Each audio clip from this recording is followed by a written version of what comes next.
Eh, ay, isang patalastas muna bago tayo magsimula. You're putting it to me. Why you putting it to me?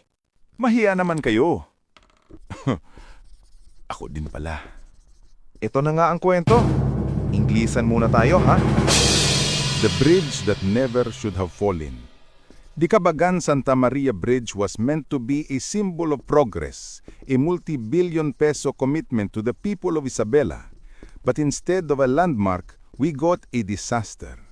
The moment that bridge collapsed, we were told it was a simple truck accident. But the truth is, the entire structure was a betrayal waiting to happen. The first act of irresponsibility was in the design itself. This was a complex tide-arched bridge, requiring the foundations to be fully built before the top structure could even begin. Yet someone in the chain of command, ignoring all engineering logic, changed the blueprint. They allowed the construction to proceed the wrong way, creating an unstable structure built on a foundation of compromise. And the defects were horrifying. Third-party tests revealed the bridge was a structural time bomb.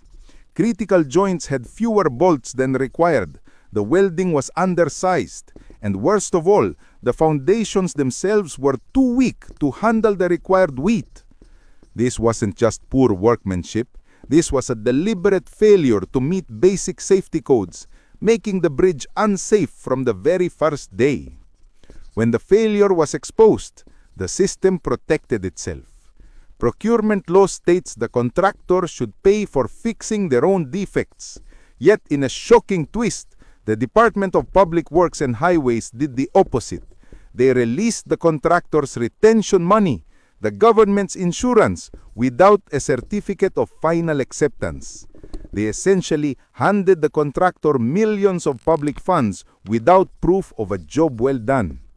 To make the corruption absolute, the same contractor then won the contract to repair their own mistakes. The entire episode exposes a deep, systemic rot. The only person blamed was the truck driver. Meanwhile, the officials who signed off on the flawed designs, the engineers who accepted the substandard work, and the people who signed off on the fraudulent payments all walked away free. This isn't just a story about a failed bridge. It's about a systemic failure where those responsible for public safety are instead protecting each other. We must demand accountability for these obvious failures. Walang nakasuhan. Si Manong driver lang. Sarap! Back job na may bayad. Gago, di ba? Huwag mong kalimutang ilagay ang comment mo sa ibaba. Panoorin, i-share, at i-subscribe. Alam nyo, ang bad nyo